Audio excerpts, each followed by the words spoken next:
En un pequeño pueblo, donde el frío se aferraba a los huesos y la niebla nunca parecía disiparse, se encontraba una morgue olvidada por el tiempo. El lugar, con sus paredes manchadas de humedad y el eco constante de las gotas que caían en un techo corroído, albergaba secretos que pocos se atrevían a mencionar. La morgue había sido construida a principios del siglo XX, bajo el pretexto de atender a los fallecidos de una extraña enfermedad que se había cobrado la vida de decenas de personas en el pueblo. Sin embargo, los aldeanos comenzaron a notar que aquellos que morían no eran simples víctimas de una plaga. Eran personas saludables, sin signos de enfermedad, pero que de alguna manera caían en un sueño del que jamás se despertaban. Carmen, una joven forense asignada al pueblo, comenzó a escuchar rumores de los ancianos, quienes aseguraban que la morgue ocultaba más de lo que aparentaba. Se hablaba de extrañas luces que emanaban del edificio durante la noche, y de sombras que se movían sin que nadie las controlara. Decían que el gobierno enviaba cuerpos a la morgue en medio de la noche, cuerpos que no pertenecían a los habitantes del pueblo. Intrigada, Carmen decidió investigar. Una noche sin previo aviso se escabulló hacia la morgue. Lo que encontró allí cambiaría su vida para siempre. En la profundidad de la morgue, en una sala a la que pocos tenían acceso, descubrió un archivo escondido tras una pared falsa. Los documentos amarillentos y casi desintegrados relataban experimentos inhumanos realizados por el gobierno. Utilizaban cadáveres recientes para probar nuevos agentes biológicos, armas químicas y otros horrores que jamás deberían ver la luz del día. Pero lo más aterrador era que algunos de esos cadáveres no estaban realmente muertos. Al revisar más a fondo, Carmen encontró una lista de nombres. Eran personas dadas por desaparecidas, cuyas familias nunca supieron qué les había sucedido. Las anotaciones indicaban que estaban declaradas muertas de manera oficial, solo para ser trasladadas a la morgue, donde continuaban con experimentos que desafiaban la propia naturaleza. De repente, Carmen escuchó un sonido detrás de ella, un leve arrastrar de pies. Al girarse, vio una figura desgarradora con la piel pálida y los ojos vacíos, que se tambaleaba hacia ella. Era un cadáver que había sido sometido a los experimentos más retorcidos, reanimado por algún método oscuro y antinatural. Carmen trató de huir, pero las sombras comenzaron a cobrar vida. Ellos no te dejarán salir, decían las voces. Eres parte de nosotros ahora. En ese momento comprendió que el gobierno había encontrado una forma de manipular la muerte misma, de controlar a los muertos como si fueran marionetas, y que aquellos secretos que había descubierto no deberían ser revelados al mundo exterior. Al día siguiente, los aldeanos encontraron la morgue en llamas. Todo se había reducido a cenizas, incluidas las pruebas de los oscuros experimentos. De Carmen no quedó ni rastro, pero en el frío de la mañana, algunos juraban haber visto una figura desgarrada, con ojos vacíos, caminando lentamente hacia el bosque, susurrando secretos que el viento llevaba consigo. Desde entonces el pueblo se mantuvo en silencio. Nadie volvió a hablar de la morgue, de los cuerpos desaparecidos o de los secretos del gobierno. Pero en las noches más frías, algunos afirman escuchar los susurros de aquellos que nunca encontraron paz, atrapados entre la vida y la muerte, ocultos en los rincones más oscuros de las funerarias y morgues que aún existían en el mundo.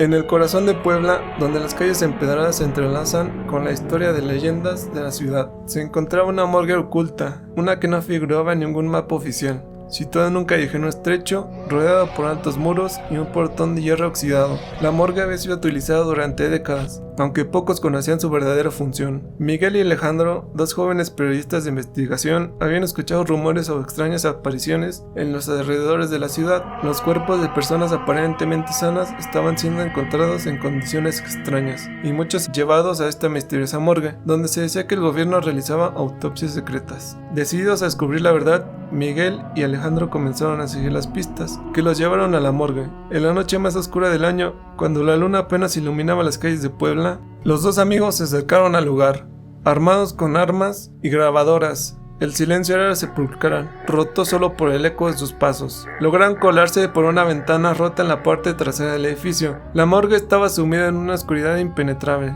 con el olor acre de la muerte impregnado en el aire. Miguel encendió una pequeña linterna iluminando paredes manchadas y el suelo cubierto de polvo. Mientras caminaban por los pasillos angostos, notaron que las puertas de las cámaras frigoríficas estaban cerradas con candados, algo inusual para una morgue común. Finalmente llegaron a una puerta metálica al fondo del pasillo. Alejandro intentó abrirla, pero estaba cerrada con una pesada cerradura. Sin embargo, la curiosidad pudo más que la prudencia y usaron una palanca para forzar la entrada. Lo que encontraron al otro lado les heló la sangre. La habitación estaba llena de mesas de autopsia y sobre ellas cuerpos cubiertos con sábanas blancas. Pero lo más aterrador era que lo que colgaba en las paredes, fotografías y documentos todos relacionados con experimentos macabros. Las fotos mostraban los cuerpos sometidos a extraños procedimientos, cortes precisos en la piel y órganos expuestos. algunos de los cuales parecían estar en condiciones anormales, como si hubieran sido alterados. Miguel comenzó a revisar los documentos y lo que leyó le hizo sentir un frío en lo más profundo de su ser. Eran informes del gobierno que detallaban experimentos realizados en cadáveres para desarrollar nuevas armas biológicas y químicas. Los cuerpos eran robados de las morgues y funerarias de la ciudad, elegidos específicamente por las características que necesitaban para sus pruebas. Alejandro, mientras tanto, se acercó a una de las mesas de autopsia. Sintió una extraña atracción hacia uno de los cuerpos cubiertos. Con manos temblorosas se retiró la sábana, revelando el cadáver de un hombre joven, su piel pálida y sus ojos abiertos. Lo que vio le hizo retroceder con horror. El cadáver tenía un extraño dispositivo incrustado en el cráneo, conectado a los nervios del cerebro, como si alguien hubiera intentado reanimarlo. De repente las luces de la morgue se encendieron y los dos hombres se quedaron cegados por el brillo repentino, y antes de que pudieran reaccionar escucharon pasos firmes acercándose. Intentaron esconderse, pero era demasiado tarde. Un grupo de hombres con batas blancas y mascarillas quirúrgicas entró en la habitación, seguidos por militares armados. El líder del grupo, un hombre de cabello canoso y mirada fría, se acercó a los dos periodistas. «Sabíamos que vendrían», dijo, con una voz gélida. «Ustedes no debieron haber visto esto». Antes de que Miguel o Alejandro pudieran responder, fueron reducidos por los militares. Sus caras y grabadas fueron destruidas, y los dos fueron llevados a una sala contigua, donde los ataron a las sillas de metal. El líder les explicó que no podían dejar que esa información saliera a la luz, y que ahora ellos también serían parte de los experimentos. La última cosa que Miguel y Alejandro vieron antes de perder el conocimiento fueron las luces brillantes sobre sus cabezas, y el sonido del equipo médico preparándose para hacer con ellos lo que habían hecho con tantos otros. Los cuerpos de Miguel y Alejandro nunca fueron encontrados. Sus desapariciones se sumaron a la larga lista de casos sin resolver en Puebla, pero aquellos que conocían los rumores sabían la verdad. El gobierno ocultaba secretos oscuros en las morgues y funerarias, donde la muerte no era el final, sino el comienzo de algo mucho más siniestro.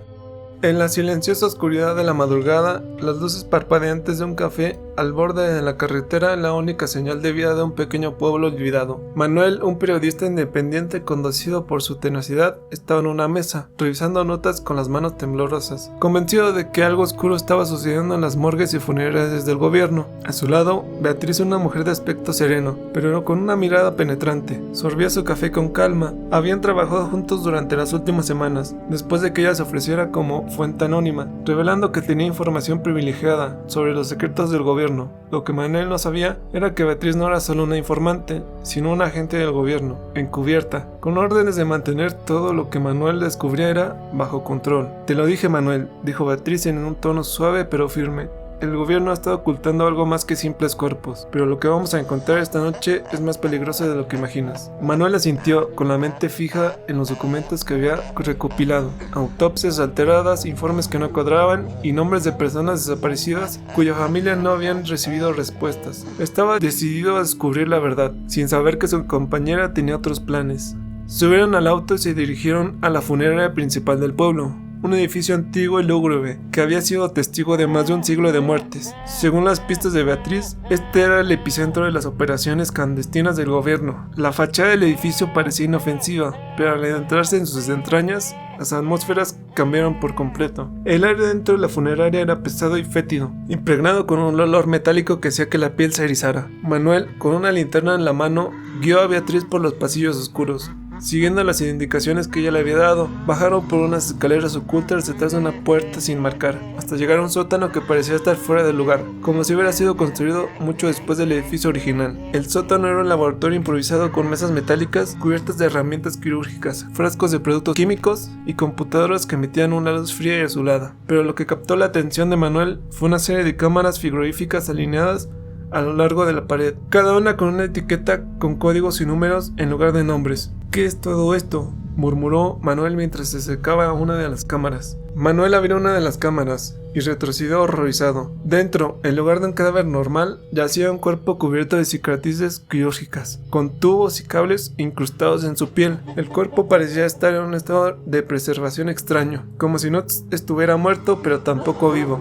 Los ojos abiertos parecían seguir a Manuel mientras su respiración se aceleraba. «Esto no es normal», dijo con la voz entrecortada. «¿Qué demonios han estado haciendo aquí?» «Experimentando», respondió Beatriz con voz calmada, acercándose lentamente a Manuel. «El gobierno ha estado buscando la manera de reanimar tejidos muertos. de crear soldados que no pueden morir. Pero no solo eso, están experimentando con la conciencia, tratando de traer de vuelta mentes que ya han cruzado el umbral de la muerte. Manuel giró para enfrentar a Beatriz, sintiendo una creciente desconfianza. ¿Cómo sabes todo esto? ¿Quién eres realmente? La expresión de Beatriz se endureció. Soy parte de esto, Manuel. Fui enviada para asegurarte de que no descubrieras más de lo necesario. Te dejé llegar hasta aquí porque tenía que comprobar cuánto sabías, pero ahora que lo sabes todo, no puedes salir de aquí. Antes de que Manuel pudiera reaccionar, Beatriz sacó una pequeña jeringa de su bolsillo y la inyectó en el cuerpo de Manuel. Él intentó resistirse, pero el potente sedante lo hizo tambalearse y finalmente cayó al suelo, su visión oscureciéndose mientras escuchaba las últimas palabras de Beatriz. No puedes imaginar lo que estamos dispuestos a hacer para proteger estos secretos. Cuando Manuel despertó, se encontraba en una mesa de autopsia, con las luces brillantes sobre él. Intentó moverse, pero estaba atado. Beatriz estaba a su lado, con una bata blanca lista para continuar con lo que el gobierno había empezado. La última imagen que Manuel vio fue la sonrisa fría de Beatriz mientras ajustaba los instrumentos. La desaparición de Manuel nunca fue resuelta.